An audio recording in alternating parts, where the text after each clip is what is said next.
क्या तुमने कभी किसी से प्यार किया? क्या तुमने किसी को दिल दिया? क्या उसने पलट के तुम्हें प्यार किया? का बोल रहे? पीछे देखो। जानू तू एजिगिया हमार बियाह होता कपार पीटे जब बैठ के कराला बैजाला। ए मुझसा बोलबा करिया तक का हो गइल सरकारी नौकरी करेला तब का सुनो।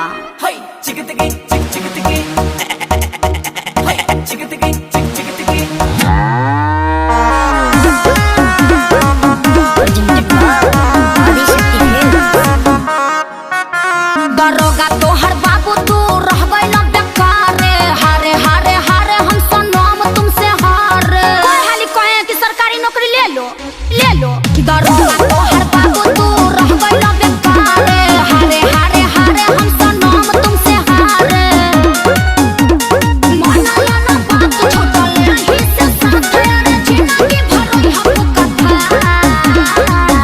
अब हम का बोली, हमरा तो बुझाते नहीं खे, तहनी के बुझाता। तहार दर्द हमनी के कहते से सुना। अरे नौकरी के भर्ती निकालिए मोदी चाचा ढेरे लइका बारे बेरोजगार। तहनी से कम दर्द हमरो नहीं खे बाबू, सुनो सही रे। आज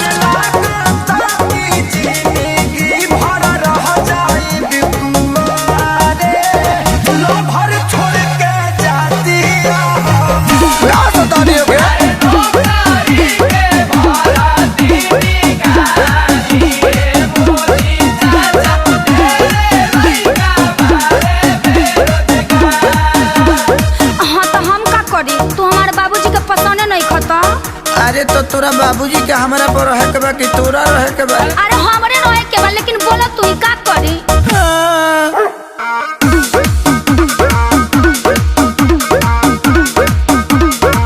खाली जाना फूला के मीठा खात रहला लागे झूठो खानी भोरे दौड़े जात रहला तहरा जोता के सोना खियाइल नहीं खे लागे कबो कोनो फार्म भराइल नहीं खे।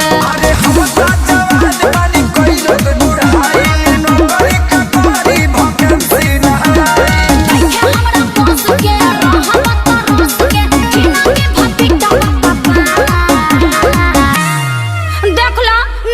सरकारी नौकरी तो ना होई बिया हम का करिए दादा।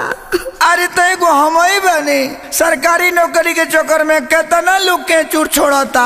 हाँ तो तू छोड़बा का ओकरा साथ ही सोचा तानी। अरे नौकरी के भर्ती निकालिए नीतीश चाचा ढेरे लइका बारे बेरोजगार। अरे मजनू सनम बड़ा काहे अत्याचार लगाता रहता सुनेली गोहार सारा अरे हमनी से के अपन बेटी बियाही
होई हो? अब मारे मुँह के परी। हाँ, ई रहन रही तो कबो माथे मोर ना चढ़ी।